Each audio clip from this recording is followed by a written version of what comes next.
والدین سے کہتا ہوں کہ اپنے بچوں کو عزت دو، عزت دو، عزت دو، عزت دو۔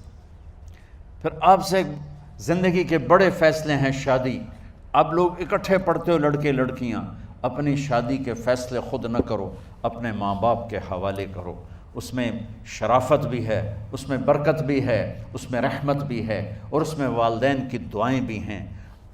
کورٹ میرج کو ہوا نہ دو، boyfriend girlfriend culture ہمارا نہیں ہے، میرے نبی کے طریقے میں مرد اور عورت کا صرف نکاح سے تعلق ہے، اس کے علاوہ سب جہنم کی آگ ہے۔ اور والدین سے کہتا ہوں کہ اپنے بچوں سے پوچھ کے رشتے کرو، زبردستی مت کرو۔ میرا معاشرہ بہت سنگین قسم کے جرم کا شکار ہے، بچوں پہ مسلط کر دیتے ہیں، ایتھے ہی کرنی ہے، جٹاں چی کرنی ہے، بٹاں چی کرنی ہے، پتہ نہیں آئے کتوں ہیں جٹ بٹ۔ چلو تم ناراض نہ ہو، راجپوتاں چی کرنی، میں راجپوت ہوں، میں اپنی قوم کو بھی رگڑ دیتا ہوں، راجپوتاں چی کرنی، اگاں کرنی ہی کوئی نہیں۔ یہ ظلم و ستم اولاد پہ مت کرو، اپنی بچی سے پوچھو، اگر بیٹی ہاں کرے تو پھر قدم اٹھاؤ، اگر بیٹی کہہ دے میں نہیں کرنا چاہتی تو وہ نافرمان نہیں ہے، اللہ کے واسطے میری سنو۔ صرف تم نہیں سن رہے ہو، اس کیمرے سے لاکھوں کروڑوں لوگ سن رہے ہیں۔ اگر بیٹا یوں کہہ دے کہ ابا میں نے یہاں شادی نہیں کرنی، میرا جی نہیں چاہتا ہے، تو وہ بیٹا نافرمان نہیں ہے، فرما بردار ہے، اس نے شریعت کا حق استعمال کیا ہے۔ اب ایسا ظلم مت کرو کہ نہیں اتھے ہی کرنی ہے، اتھے گھروں نکل جا۔ زندگی تم نے تو نہیں گزارنی، زندگی تو بچے نے گزارنی، میں قربان جاؤں۔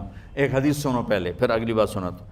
ما تزوجت وما زوجت الا بوحی من السماء نزل به جبریل۔ لوگو سنو، میں نے جہاں شادی کی، میں نے جہاں بیٹی کی شادی کی، پہلے آسمان سے جبریل فرشتہ اللہ کا حکم لے کر آیا، پھر میں نے قدم اٹھایا۔ سمجھ گئے میری یہ بات؟ سمجھ گئے سارے؟ اب اگلی سنو۔ حضرت علی فاطمہ کا رشتہ لینے آ گئے، اور جبریل ان سے پہلے آ گئے کہ یا رسول اللہ فاطمہ علی کے لیے ہے۔ باپ محمد مصطفیٰ جیسا ہے، رشتہ مانگنے والا علی جیسا ہے، اور بیٹی فاطمہ جیسی ہے۔ اور آپ پوچھتے ہیں علی کیسے آئے؟ وہ شرم کی وجہ سے کچھ کہہ نہ سکے، چپ۔ آپ کو تو پتہ تھا، آپ نے فرمایا فاطمہ کے رشتے کے لیے آئے ہو؟ کہا جی۔ تو جبریل تنال بیٹھا ہوا ہے کہ یا رسول اللہ اتھے ہی کرنا ہے۔ آپ نے ہاں نہیں کی، آپ نے کہا انشاءاللہ، اور یہ کہہ کر اٹھ گئے۔ انشاءاللہ نبی کا ہاں ہی ہوتا ہے، لیکن جبریل کے آنے کے باوجود اور اللہ کے کہنے کے باوجود میرے نبی کو بھی پتہ ہے کہ یہ رشتہ یہاں کاتب تقدیر نے لکھ دیا ہے، لیکن امت کو سبق سکھانے کے لیے آپ گھر تشریف لے گئے۔ بیٹی فاطمہ کہ جی یا رسول اللہ، کہا علی کا رشتہ آیا ہے، میں ہاں کر دوں؟ سبحان اللہ۔ میں اپنے دیہاتی بچیوں پہ مجھے رونا آ گیا کہ جنہیں پتہ ہی نہیں ہوتا سانو کہیں دے نال بندے پہ جانور ہے یا انسان ہے۔ علی جیسا داماد، چلو علی کو چھوڑو، فاطمہ کو چھوڑو، جبریل آیا بیٹھا ہے، جبریل آیا بیٹھا ہے، اس کے بعد فاطمہ سے پوچھنے کی کیا بات؟ جبریل آ کر کہہ رہا یا رسول اللہ، اللہ کہہ رہا فاطمہ علی کے لیے ہے اور علی فاطمہ کے لیے ہے، اور پھر آپ کہتے ہیں بیٹی فاطمہ ہاں کر دو؟ ہماری تو آج کی بیٹیاں انکار نہیں کرتی، چپ کر کے گاں ماج طرح بن چھڑ دین قلعے نال۔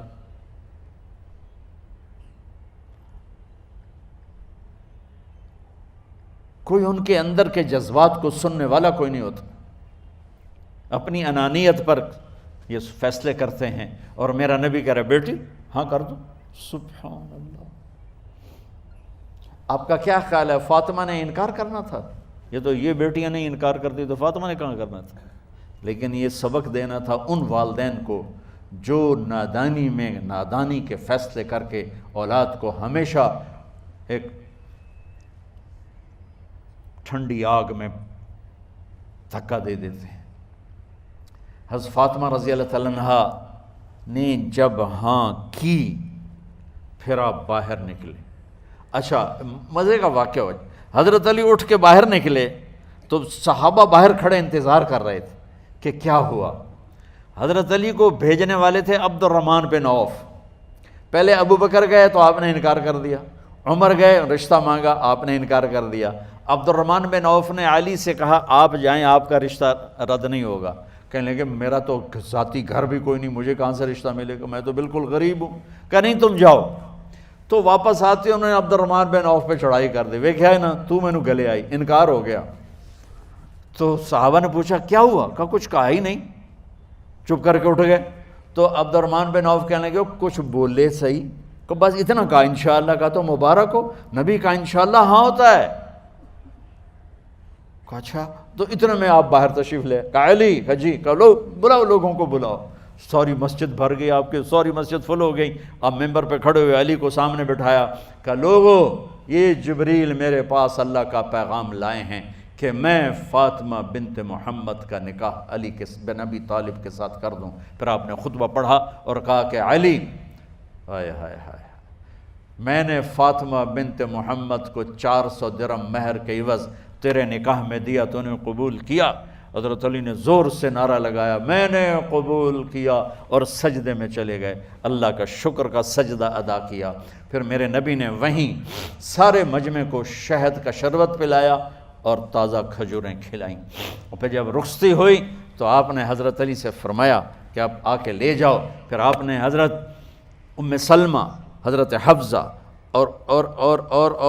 اور جناب حضرت عائشہ رضی اللہ تعالیٰ عنہ، ان تینوں کو بلا کر فرمایا تمہیں پتہ ہے نا مجھے فاطمہ سے کتنا پیار ہے، تو تم فاطمہ کو دلہن بناؤ، اس کی تیاری کرواؤ، اسے دلہن بناؤ۔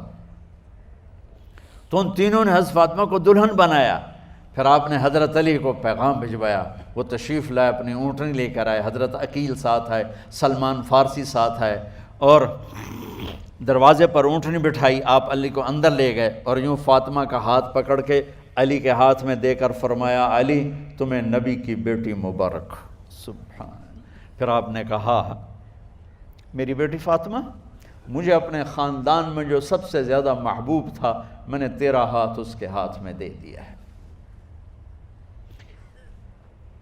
والدین سے کہتا ہوں اپنے نبی کی زندگی پڑھو۔ میرا درد ہے کہ ہماری ثقافت میں اسلام داخل نہیں ہوا، ہمارے عبادت میں اسلام آ گیا۔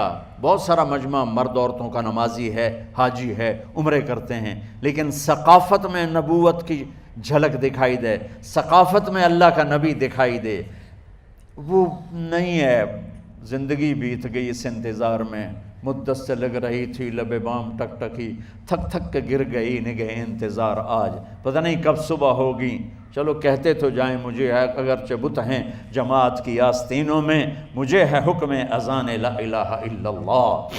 والدین کے ذمہ ہے اولاد کو عزت دینا، ان کے سب سے بڑی خواہش میں ان کا احترام کرنا کہ زندگی انہوں نے گزارنی ہے، اور آپ کے ذمہ ہے والدین کے آگے سر جھکا دینا۔ اللہ کے واسطے کورٹ میرجز اور خفیہ شادیاں یہ نہ ہماری ثقافت ہے نہ یہ انسانیت ہے، ہمیشہ دکھ دردوں میں زندگی گزرتی ہے کہ اصل زندگی تو موت کے بعد آنے والی ہے۔